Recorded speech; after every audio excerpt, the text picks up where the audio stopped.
The rise of the Maccabees. Once upon a time, in the sun-kissed hills of Jamaica, a small community of Rastafarians gathered under the shade of ancient mango trees. Their dreadlocks swayed gently in the warm breeze, and their eyes sparkled with a fervent light. Among them, an elder named Ras Solomon sat cross-legged on a woven mat, his hands cradling an old, weathered book, the Maccabee Bible. The Maccabee Bible was not like any other sacred text. It didn't bear the familiar names of Genesis or Exodus. Instead, it whispered stories of rebellion, courage, and divine intervention. Ras Solomon believed that within its pages lay the true essence of their faith, a path to liberation and redemption.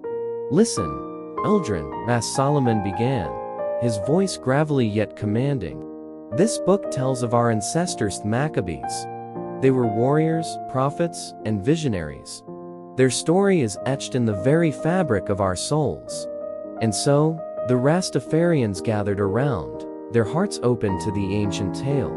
In the mid-2nd century BC, the Seleucid Empire held Judea in its iron grip. The rulers imposed Hellenistic culture and religion upon the land, but not all Jews bowed to this foreign influence. Some clung fiercely to their traditions, their faith burning like a hidden flame. Antiochus IV escalated tensions.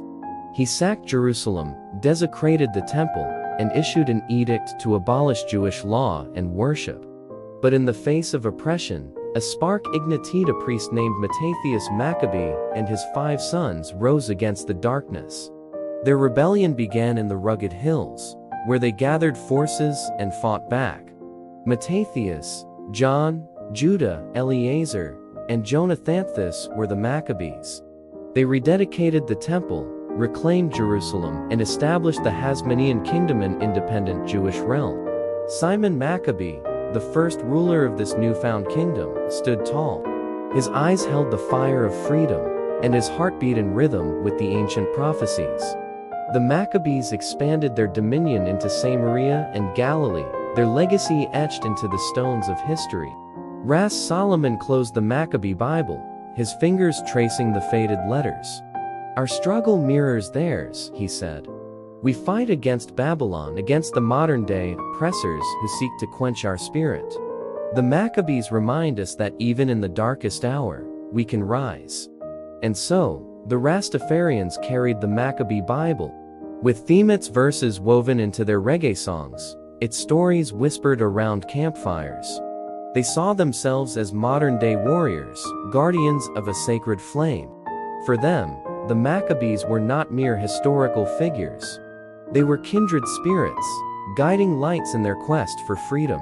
As the mango trees swayed and the sun dipped below the horizon, Ras Solomon's voice echoed through the hills. "Remember the Maccabees," he said. "Their courage lives within us." And that, my friend, is how the Maccabee Bible became woven into the tapestry of Rastafarian spirituality.